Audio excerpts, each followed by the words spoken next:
Hello, and welcome to the History of Japan podcast, episode 589, The All-Seeing Eye, part 6. And now, at long last, we have arrived at the age of the modern Japanese conspiracy theory. By the late 1970s, anti-communist Red Scare baiting had lost a lot of its political currency. There were, of course, still people like Akao Bin, who, literally until the day he died in 1990, continued to hold public rallies against the communist threat to Japan, while also, of course, insisting, among other things, on the complete justice of Japan's behavior during World War II and the illegitimacy of post-war democracy. But by the 1980s, nobody took that sort of thing particularly seriously anymore. The Communist Party, meanwhile, was not exactly the great revolutionary menace it had been in ages past. The main controversy it was involved in was a wide-ranging political battle over whether or not its chairperson, one of the very few women elected to office in the 1980s, Doi Takako, was allowed to wear her signature hat during meetings of the Diet, which had strict dress codes, including no hats. If you're wondering, she did not win that one. But of course, this didn't mean conspiracism itself was gone. The focus of the conspiracies simply shifted, unfortunately not to questions about Doi Takako's hat. What is she hiding in there? The public demands answers. Instead, by the 1980s, Japan's conspiracy theory circuit, so to speak, had started to converge a lot more with others around the world. One of the many benefits, and I can't possibly put enough air quotes around that word in this context, of modern mass media, making it far easier to connect with people all over the world. And as a part of that global exchange of conspiracies, starting in the 80s, you see a mainstreaming of a certain conspiracy theory as a growing number of Japanese conspiracists began to embrace ideas from overseas and blend them into Japan's own conspiracy subculture. What do I mean by that? Well, let's take a look at two specific examples, Ryu Ota and Masami Uno.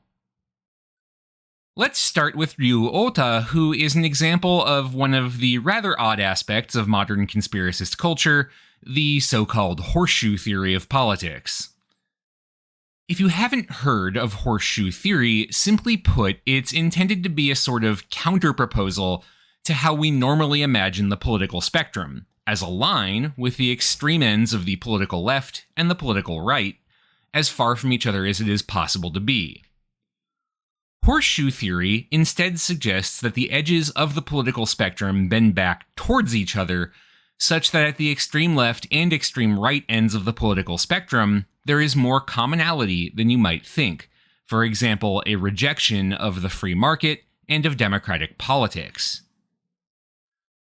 In a few different ways, Ryu Ota basically was a living embodiment of horseshoe theory. Born in 1930 in what was then Karafuto Prefecture, Japanese-run Sakhalin Island, he, like most other Japanese residents of Sakhalin, was forced to flee the island as a young man when at the end of World War II the Soviet Union invaded and seized control of the area.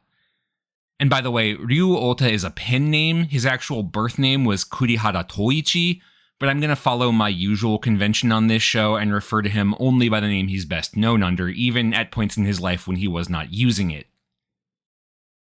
Anyway, by the time Ryu Ota arrived at the Japanese mainland, he'd been radicalized by his experiences and joined the Communist Party, convinced that during the post-war, Marxism was the only path forward for Japanese society. However, he also proved a hard guy to work with, I guess is the best way to put it. Ryu Ota was one of the communists who split from the party in 1957 over opposition to the actions of the Soviet Union in Hungary the previous year, when an uprising against the Soviet-backed Hungarian government was crushed at gunpoint by the Russian Red Army. Instead, he would join the Trotskyist Japanese Revolutionary Communist League and eventually became involved in some episodes of left-wing violence in the 1960s, including almost certain future episode topic, the East Asian Anti-Japanese Armed Front. But then in 1970, he ended up leaving communist politics behind, this time because Ryu Ota had become an advocate of an ethnic communist revolution in Japan's northern island of Hokkaido, led by its Ainu Aboriginal inhabitants. That sort of idea doesn't tend to play too well with more orthodox communists, for lack of a better word, who tend to be less concerned with ethnicity and race and more so on issues of social class. By the 80s, Ryu Ota was politically homeless. He briefly attempted to found a Green Party in Japan, but it would fracture almost immediately into two competing parties, which is, to be fair, I suppose the most Green Party thing that could happen. Meanwhile, he attempted to run for the House of Councilors in 1986 and for the governor of Tokyo Prefecture in 1987. Didn't go great, but that didn't dissuade him from 3 more electoral go-rounds for the House of Representatives in 1990, the House of Councilors again in 1992, and the House of Representatives again in 1993, all to what I imagine are, for those of you paying attention, fairly predictable results. But then Ryu Ota found his grift: hardcore conspiracism. He would later claim that at some point before the end of World War II, as a young man, he'd met students of one Wakamiya Ryunosuke, who had been a professor of sociology at Keio University, as well as one of the bigger right-wing political theorists of pre-war Japan. Wakamiya had also been one of the Japanese academics responsible for magnifying anti-Semitic ideas he'd picked up from the Nazis, as well as from Russians fleeing the Soviet Union, and had written several books that were essentially lifted from European anti-Jewish tracts, most notably the Protocols of the Elders of Zion, which is of course a plagiarism of another work altogether, so I guess that's in keeping with tradition. Not that Wakamiya didn't add his own spin to things, he did apparently claim at one point that the Mongol invasions of Japan back in the 1200s had been masterminded by the International Jewish Conspiracy, which is, I guess, at least novel. Anyway, it's not totally clear to me whether Ryu Ota actually met Wakamiya, one of Wakamiya's students, or just found one of the guy's books that had survived after World War II. His writings were banned by the occupation, but of course that does nothing about existing copies. Regardless, Ryu Ota began to write his own books promoting conspiracy theories and arguing specifically that Japan's problems in the 1990s, the faltering economy, the weak political leadership of the Liberal Democratic Party, even the 1995 Kobe earthquake, were the result of a Jewish conspiracy. He also became friendly with 2 of the leading conspiracy luminaries, another word I can't possibly put enough air quotes around, of the English-speaking world. The first is David Icke, a former soccer star from the UK, football star, but not real football. And okay, what's the least judgmental way to say this?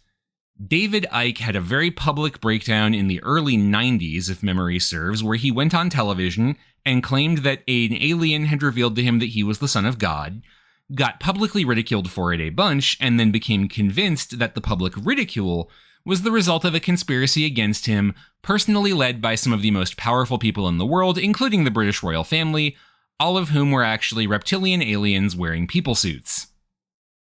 If you have heard jokes about the reptilians, he is the guy who popularized that in the modern age. Icke claims to this day he is not an anti-Semitic Jew-hater, despite publicly endorsing the famous anti-Semitic forgery, the Protocols of the Elders of Zion, as real, and also being a Holocaust denier. He's also not even Ryu Ota's worst acquaintance. Ryu also palled around with Eustace Mullins, probably one of the most infamous members of the extreme right in the United States after World War II. Eustace Mullins' career is way more than we can get into here. He's probably best known for A, writing a bunch of works trying to rehabilitate the image of poet, fascist, Nazi lover, and Jew hater Ezra Pound, B, writing The Secrets of the Federal Reserve, which is sort of the text for a bunch of the modern conspiracies around banking in America, and a big influence in a lot of the right-wing militia movement in the United States. Of course, you can also probably guess who he suggests really runs the Federal Reserve. And C, writing the book The Biological Jew, one of the major modern works of the fascist right in the United States. Ryu Ota would promote the works of both of these men in his writings and translate their work into Japanese. He also did the Japanese translation of the Turner Diaries, probably one of the most important works of fascist fiction written after 1945. It's a fictional account of an uprising by neo-Nazis in the United States that, among other things, inspired the murder spree of the neo-Nazi group calling itself the Order in the 1980s. The book was also a favorite of the white supremacist neo-Nazi and Oklahoma City bomber Timothy McVeigh. Ryu Ota's own worldview, as promoted in his conspiracy books, of which he wrote 28 from the period of 1992 until his death in 2009, evolved towards a sort of weird fusion of left and right-wing conspiracism. His ideas were broadly anti-American, that Japan was a puppet of the United States, also very anti-Semitic, incorporating from guys like Eustace Mullins the notion that America's government was controlled by a Jewish conspiracy, while also working in some of the classics of Japanese conspiracism, the Catholic Church and its evil religion still being one of the great enemies of Japan, which is a real throwback all the way to the 1600s. His politics also became much more nationalistic as he went on. He defended the veneration of Japanese war criminals at Yasukuni Shrine, and accused politicians from the center-right Liberal Democratic Party like Hosokawa Morihiro and Nakasone Yasuhiro, both pretty moderate by Japanese political standards, though definitely conservative, of being anti-Japanese puppets of Jewish world domination because they advocated that Japan should be more open to foreign ideas and commerce. Oh, and he also got really into UFO conspiracies for a bit. The overlap here, I think, is interesting. One of the things we talked about back in our episodes on the post-war extreme right in Japan, episodes 545 and 546, is that there's more ideological overlap between the extreme right and extreme left in Japan than you might think. It fits the horseshoe analysis pretty well. In particular, a shared anti-Americanism, a belief that America secretly or not so secretly controls Japan, is often the gateway for people going from the extreme left to the extreme right. Ryu Ota is a pretty classic example of that. Meanwhile, Masami Uno's life trajectory is pretty similar in a lot of ways. He was born in 1942 in Osaka and had a pretty traditional life for the first few decades, getting a degree in economics from Osaka Prefectural University in 1964, and then going on to work as a teacher and then a principal at a local high school. The only things unusual about his early life were that, first, not strange for someone going to college in the early 60s, he had a brief flirtation with communism, particularly after the 1960 Security Treaty protests, and then, a bit more unusually, he converted to evangelical Christianity sometime around the age of 19. I haven't been able to find too many details about how and why his conversion happened, whether he was approached by a missionary or anything like that, and I should note, as an aside here, we only have Masami Uno's version of how all this happened. It's quite possible he converted at a much later date and simply pushed back the timeline at a later point in his career. Certainly, I would not give too much credence to his claim that in 1974 he began to secretly communicate with then-Israeli Prime Minister Menachem Begin, and then had a vision from God that predicted the assassination in 1980 of Egyptian President Anwar Sadat, who was killed by Islamic radicals for agreeing to a final peace deal with Israel. But we can confirm from public records that in 1975, at the age of 33, he quit his teaching gig and founded the Middle East and Bible Research Problems Center in Osaka, and then he started writing. So what did he write about? Well, of course, the fact that he had discovered the Jewish plot to control Japan. Now, unlike Ryu Ota, I don't really have any idea where Masami Uno got this from. Did he stumble across some pre-war anti-Semitic propaganda? Did it have something to do with his conversion? Certainly, evangelical Christianity has its own problems with anti-Jewish sentiment. I genuinely have no idea. What I know is that by the mid-1980s, Masami Uno was also pumping out non-stop barrages of books on this subject. The first one I can find is from 1986 and is entitled Yudaya ga wakaru to sekai ga miete kuru, or something like, if you understand the Jews, you will understand the world. From this point onward, he would keep pumping out 1 or 2 books on average a year, every single year until the mid-90s, when he switched over to the speaking circuit. The themes of them are pretty much all classic Jewish conspiracy stuff adapted to the concerns of 80s and 90s Japan. Just to give you a flavor of things, here is the literal table of contents of that first book. Chapter 1, The Expensive Yen and Cheap Dollar is Designed by Secret Jewish Power. Chapter 2, Korea's Rapid Growth is Arranged. Chapter 3, The US is a Jewish Country. And by the way, that would be nice. It'd be a lot easier to not have to use my days off for the major high holidays. Chapter 4, Japan-US Relations is Japan-Jew Relations. Chapter 5, Jews made peace with China again. Not sure when we did it the first time. Chapter 6, Japan 1990s Scapegoat. The basic theme is America is under the control of wealthy Jewish capitalists. They manipulate world affairs, including the current wave of anti-Japanese sentiment in the United States, to their own advantage. Pretty classic anti-Semitic conspiracy stuff. This is at least pretty similar to the propaganda put out by men like Shioden Nobutaka before World War II, influenced by Nazi rhetoric. And indeed, Masami Uno does straight up just parrot some of those talking points, including the argument that the Soviet Union and communism more broadly was a part of this plot. This suggests he was radicalized in a manner similar to Ryu Ota by coming into contact with pre-war propaganda, but then again, it's not like Jew haters are particularly original in their ideas. They've been harping on the last set or so for about 2,500 years, so he could have gotten it from somewhere else, I guess.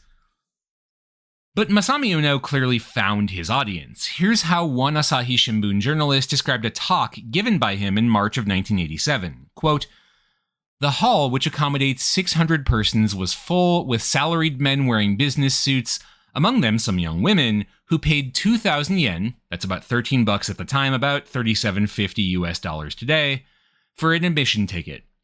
On the platform, Mr. Uno explains in a Kansai accent, Jewish capitalists are controlling the United States, Jewish capital is invading Japan. The audience nods in agreement." The journalist then went on to interview a few attendees who said things like, "I deal with Jews and what Mr. Uno says confirms my impression. I recommend my subordinates read this book. There must be a conspiracy behind the current recession caused by the soaring value of the yen, and his theory is quite clear and easy to understand." Masami Uno has continued to ride this particular train ever since. He founded 2 more private entities to advance his ideas, the Middle East Problems Research Institute and the Liberty Information Research Institute.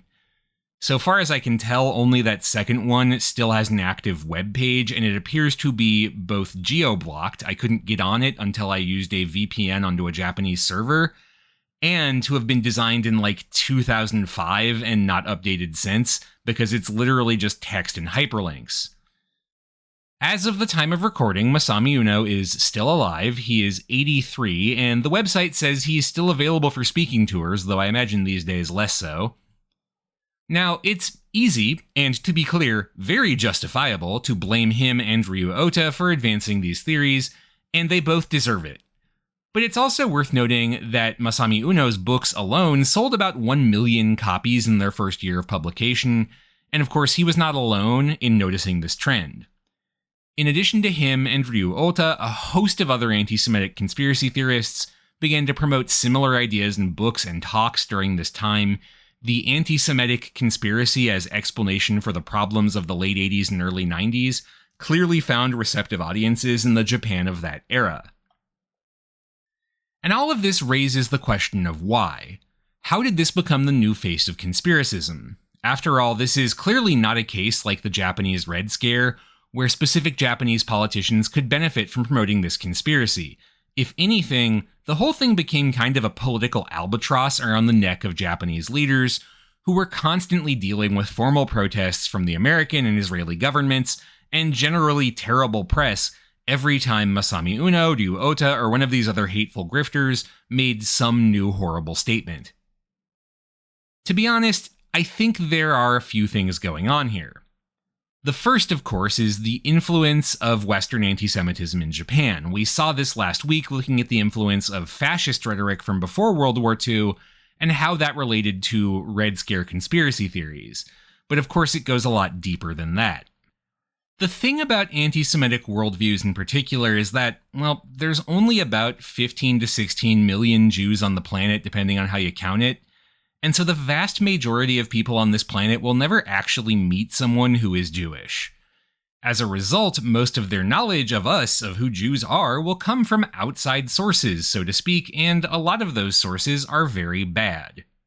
Many of them are, I can't think of a less loaded word than infected, but I think that's appropriate here, with anti-Jewish ideas that have roots in the West going back to ancient Egypt. If you're curious about that particular idea, I highly recommend David Nierenberg's excellent history, Anti-Judaism. There's also the fact that anti-Jewish hatred is pretty central to a lot of fascist politics, particularly in Europe, which is the historical heartland of fascism in a sense, given that ideology's roots in late 1800s European Romantic nationalism. I think this is a hard point to understate. A lot of left-wing analysts of fascism tend to downplay the role of anti-Jewish hatred in fascist ideology and call it, for example, an expression of broader anti-capitalism, which in its own right is kind of a hateful and bad opinion, but I digress. Because in my experience, a lot of non-Jews are very uncomfortable calling things anti-Semitic or talking about anti-Jewish ideas.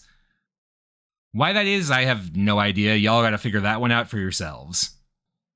But the fact remains that for fascists, Jew hatred is not an abstraction, and given the connection between fascism and conspiracy culture, particularly today, the extent of anti-Jewish ideas in conspiracy culture follows pretty naturally. There's a lot more that could be said here. I don't want to go on a long-form tangent about the role anti-Semitism plays in Western culture or conspiracy culture, because that would just be the rest of the episode, but obviously it's a subject I feel pretty strongly about personally. I will say that if you're interested in understanding these things better, the two places I would go to look as a non-Jewish person are the nonfiction works of Dara Horn and Anti-Judaism, the Western Tradition, which again is a great overview of this subject by the academic David Nierenberg.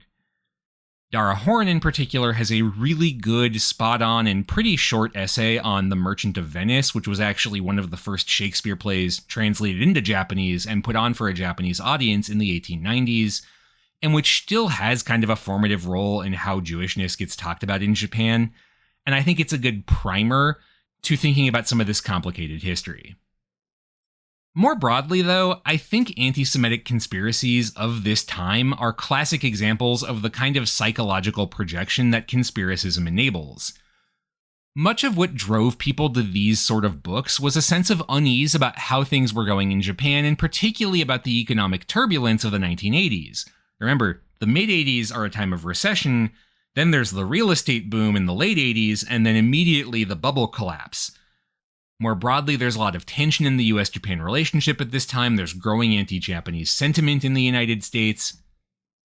These are big, scary, challenging issues, and it's a very human impulse when dealing with things like this to be attracted to simple explanations with very clear villains. As Saito Seiichiro, a professor of international relations at the time, put it in an editorial on Masami Uno's works, quote, "When trying to elucidate big changes in complex situations, the general public is made to feel that it understands fully when some clear-cut views are expressed in a strong tone. I think that in a certain meaning it resembles the newly rising religious sects. The public jumps to the founder, who speaks clearly and simply about complicated things in the midst of a situation fraught with uneasiness." Masao Kunihiro, a professor at Sophia University, made a similar observation that the popularity of these books was, quote, "another sign of growing Japanese resentment towards America. The resentment finds an immediate outlet in the Jews. Of course, not every American is of Jewish descent, but many Japanese erroneously associate Jews with America." So what does that mean? Simply put, anti-Semitism provided a simple explanation to a complicated problem, and one that avoided challenging questions about who exactly was steering the ship through the turbulent economic waters of the 80s and 90s. Turned out nobody really was, because the Bank of Japan and Finance Ministry were so at each other's throats, they couldn't even agree on what the issues were, but that's a scary reality to confront. Scary questions about the US-Japan relationship, which is of course quite friendly by this time, but also has some complicated history and undertones, as we all know. And of course, all of this also fits very nicely as an explanation for these complicated and scary things into the three-part model of conspiracism we've talked about before. Anti-Semitic conspiracies are intentionalist. Nothing is happening by accident, and there is a plan, even if those executing the plans are sinister villains. It's dualist. The plan aims at the enslavement of Japan by sinister forces. And it's symbolic. You can understand the plan if you just learn how to read the signs, and that understanding provides comfort. Indeed, Masami Uno in particular, over the course of his journey towards evangelical Christianity, got really into biblical prophecy as a way of proving, a lot of air quotes around that word, his theories, which is a classic component of conspiracist symbolism. This is the through line, I think, when you look at conspiracist ideas over the course of Japanese and arguably world history. The subject of the conspiracy, who is doing the conspiring, is always changing, but the mindset, a desire for simple, black and white explanations that divide the world into clear good and evil and thus make it less complicated and easier to understand, that's always the same. And now, of course, we've arrived at the early 1990s, which means distantly in the horizon, you can hear it. The rumbling screech of the dial-up modem heralds the dawn, my friends, of a new age. Because, of course, we have arrived at the age of the personal computer, and not long behind it, the internet. And even before the days of your weird racist uncle sharing poorly punctuated conspiracy theories on Facebook, the internet in the heady days of Web 1.0 was one of the great turbocharging grounds of conspiracist culture around the world. By the 20th century, of course, it's easy to see conspiracist ideas circulating outside of national borders. Both Red Scare theories, born in Japan but signal boosted by Americans that we looked at last week, and the antisemitic ravings of guys like Ryu Ota and Masami Uno are clear examples of conspiracist ideas that circulated beyond their initial range, so to speak. But I think if you didn't grow up before the internet, it's really hard to conceptualize just how much being able to freely exchange text with anyone around the world instantaneously, basically for free, fundamentally changed how we all talk to each other.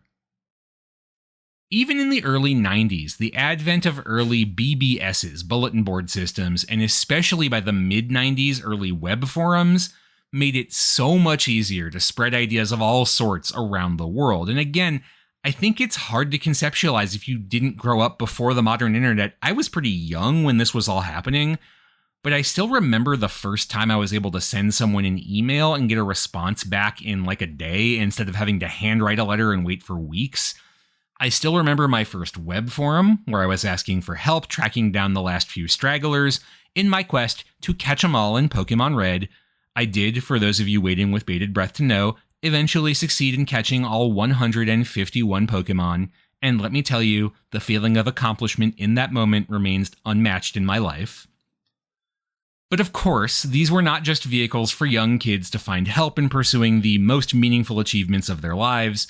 I also remember, even as a young kid, knowing there were corners of the internet where the crazies hung out, where tinfoil hat conspiracy types were yelling about chemtrails and how Waco and Ruby Ridge and eventually 9/11 were all inside jobs by the New World Order. I remember the first time I was old enough to recognize some of the dog whistle coded language about that New World Order being controlled by rootless cosmopolitans or Zionists. But in retrospect, I guess a few of those folks were hanging out in the same places as Ryu Ota and Masami Uno. It's worth noting, in point of fact, that some of the oldest forums on the internet are also some of its most legendarily hateful spaces. The neo-Nazi forum Stormfront was set up by the KKK member Don Black in 1996.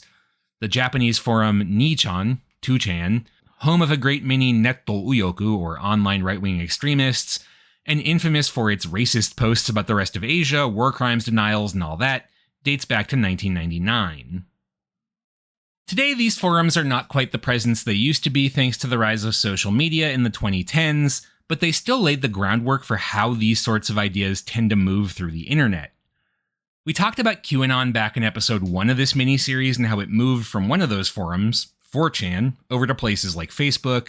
I think you can draw a pretty straight line from early 1990s forum culture to the rise of social media-driven conspiracies today, from QAnon to COVID-19 vaccine conspiracies, to, of course, old classics about the Zionist New World Order. And this trend is pretty clearly visible in Japan, too, with the internet helping to bring together Japanese conspiracy theorists with more globally minded ones, I guess. This is how you start seeing conspiracies about the ethnic minorities, like Japan's resident Korean population, blending with American Great Replacement theories, or claims about chemtrails and weather control morphing into ones about the 1995 Kobe earthquake or even the 2011 Great Tohoku earthquake as being artificial inside jobs.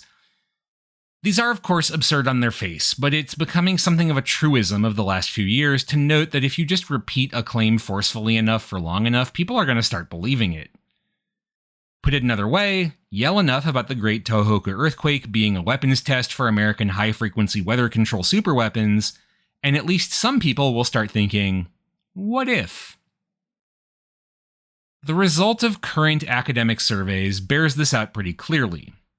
Germany's Federal Agency for Civic Education, set up to promote informed citizenry in a country where the consequences of not having this are all too well known, did a very fascinating survey in Japan in March of 2023, the results of which were published last year.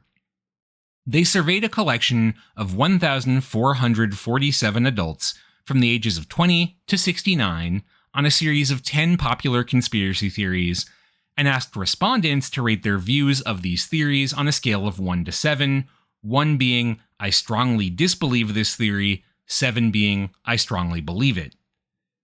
Selections of 5, I somewhat believe, 6, I believe, and 7, I strongly believe, were counted as support for the theory.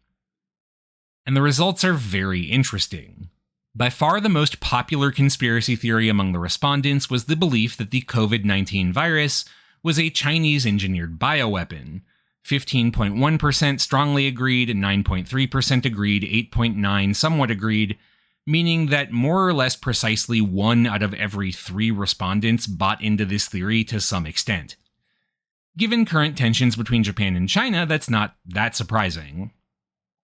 The next most popular theories, if you're wondering, were first that the CIA killed American President John F. Kennedy back in 1963, 15.5% strongly agree, 8.8% agree, 5.3% somewhat agree, that Japan's media and government are the puppets of foreign powers looking to control the Japanese public, 12.6% strongly agree, 7.5% agree, 4.0% somewhat agree, and finally, that old classic, climate change is a hoax, 12.5% strongly agree, 6.9% agree, 3.5% somewhat agree. By comparison, the least popular conspiracies were that the 2011 Tohoku earthquake was man-made using secret weapons, 6.6% strongly agree, 4.7% agree, 2.9% somewhat agree. The QAnon conspiracy theory, unfortunately for the folks at Yamato Q, only 7.9% strongly agreed, 4.0% agreed, and 2.5% somewhat agreed, that Prime Minister Abe Shinzo was assassinated by someone other than Yamagami Tetsuya back in 2022, 7.7% strongly agree, 5.0% agree, 3.6% somewhat agree, and finally, that Japan itself is secretly run by Koreans, 9.7% strongly agree, 4.8% agree, 2.1% somewhat agree. And again, there's a lot of interesting conclusions to draw here. Probably the most depressing one is that even Japan's least popular conspiracy theory still has about a 14.2% hit rate, so to speak. More broadly, there's a pretty clear correspondence, at least as I look at this data, between conspiracy theories that are popular and those that speak to the tensions of the day. While the Tohoku earthquake was devastating, it was also 12 years in the past by the time this survey was done. And given that the government is beginning to restart nuclear reactors that were shuttered after the Fukushima meltdown, which was triggered by that earthquake, it seems anxieties about it are receding for a lot of people. Similarly, not that many people have good feelings about the Unification Church, the right-wing Korean Christian group Abe Shinzo palled around with, which was the reason Yamagami Tetsuya shot him. By comparison, of course, the disruptions of COVID are a lot more recent. Japan's tensions with China over the Senkaku Islands are constantly in the news, so it makes sense those anxieties would be linked in a conspiracy theory. Similarly, it's easier to blame outside conspirators controlling Japan's government for its many failings than to think about the structural issues of post-war democracy, a classic example of the conspiratorial mindset preferring intentionalism and dualism to more complicated systemic explanations where nobody's really at fault, I also think it's very interesting that a general Japan is controlled by outside powers is much more popular than Japan is controlled specifically by Koreans. The JFK thing, I got no idea what's going on there. I guess it's more of a why not conspiracy. There's no real cost to supporting it, given what a common joke response the CIA killed JFK has become. Just as, if not more interesting than what these people believe, is the question, why do they believe it? There's a few different explanations, of course, and the question of why people buy into conspiracism is kind of the million-dollar question, or I guess by the modern exchange rate, the 148 million yen question of modern politics. Of course, one of the common answers here is that some people have a financial incentive to push conspiracism. A study by Otakoki in 2023 of Japanese language conspiracy YouTube channels suggested exactly this, that conspiracy videos drive views, and certain content creators respond to that demand. In a certain sense, I guess, not much has changed from 300 years ago, when publishers in the Edo period were selling under-the-table lurid books about magic Christian sorcerers, even though doing so was illegal because, hey, who doesn't want to make a few bucks or ryo or yen? And it can be easy to dismiss conspiracy theories as driven entirely by cynical cash grabs, that basically they're just promoted by people who want to make money. I've certainly been tempted to do just that. But that doesn't explain why people buy in. Why is there a market? The question becomes even more muddled when you look not just at responses from that German survey in 2023, but at the demographic data of the respondents. This found there was no particular difference in education level or political ideology between believers and non-believers. They were all pretty evenly split between left and right-wing sympathies. Despite all of the crazy boomer uncle on Facebook jokes, they also trended younger on average. The believer group had an average age of 40.9 years old, compared to an overall average age for all respondents of 45.8 years. That might seem shocking, but it fits the data we have. A separate study in 2023 by Yamaguchi Shinichi and Watanabe Tomoaki found the average conspiracist was in their 50s or 60s, they're Gen Xers, and college educated, with strong political beliefs, though which side of the political spectrum was not important. That means education is not an antidote to conspiracism. In some ways, it can magnify it. Similarly, in his book Under the Eye of Power, Colin Dickey references a very famous study in 2015 by the political scientists Eric Oliver and Thomas Wood, which polled respondents from the United States on a variety of conspiracy theories, some left-wing coded, for example, the Iraq War was driven by oil companies, some right-wing coded, George Soros is behind a plot to destabilize America, and some neutral, compact fluorescent light bulbs are part of a government mind control program. Hadn't heard that one before, actually. They found very little difference between the left and right-wing respondents when it came to the neutral theories, and only a slightly greater propensity among conservatives to buy into right-wing theories than among liberals to buy into left-wing ones. But they found the single biggest predictor of conspiracist positions was not education level, age, political beliefs, trust in the government. As they told the Washington Post, quote, "The biggest predictor of whether someone believes in conspiracy theories is whether they also hold other magical beliefs. Conspiracy theorists are much more likely to believe in the supernatural and paranormal, or believe in biblical prophecy. We think of conspiracy theories as simply another form of magical thinking, and as with all types of magical thinking, people engage in conspiracy theories in order to cope with difficult emotions." Which tracks with the other data too. That study of Japanese language YouTube by Otakoki found the most successful conspiracy channels were those that focused initially on spirituality or magic or stuff like that, and then moved towards conspiracy content. And remember way back in episode 1 of this miniseries when we talked about Yamato Q, I told you about a 17-year-old high schooler who talked to the Yomiuri Shimbun about watching his mom being radicalized, and even before she got into conspiracy theories, he noted she was already a big believer in occult spirituality. Conspiracism appears from the academic literature to be largely an extension of what you might call magical thinking. It gives clear meaning and intention, even if the intention and meaning are scary, to a world that might otherwise be terrifyingly abstract and disinterested in you. Like believing in magic, it makes you the main character in a sense of reality while giving you an explanation of how the world works beyond what the normies can understand. But that doesn't answer the question of what we can do about conspiracism and the danger it presents to modern democracies, which I believe is substantial, and I'm sorry to tell you, I don't have a good answer. I believe in individual liberty, I believe in democracy, but I'm not really sure what it means if a substantial chunk of society is just unable or unwilling to put in the hard work of critical thinking and would rather believe in chemtrails or Jewish conspiracies or paranoia about Chinese bioweapons. But as with all problems, talking about it is the first step to dealing with it. We don't have the luxury of pretending conspiracism is an aberration, an unusual thing that will go away if you ignore it, or call the people who promote it stupid or ignorant. So, it's time to start talking about the big question: where do we all go from here? That's all for this week. Thank you very much for listening. This show is a part of the Facing Backward podcast network. You can find out more about this show and our other shows at facingbackward.com.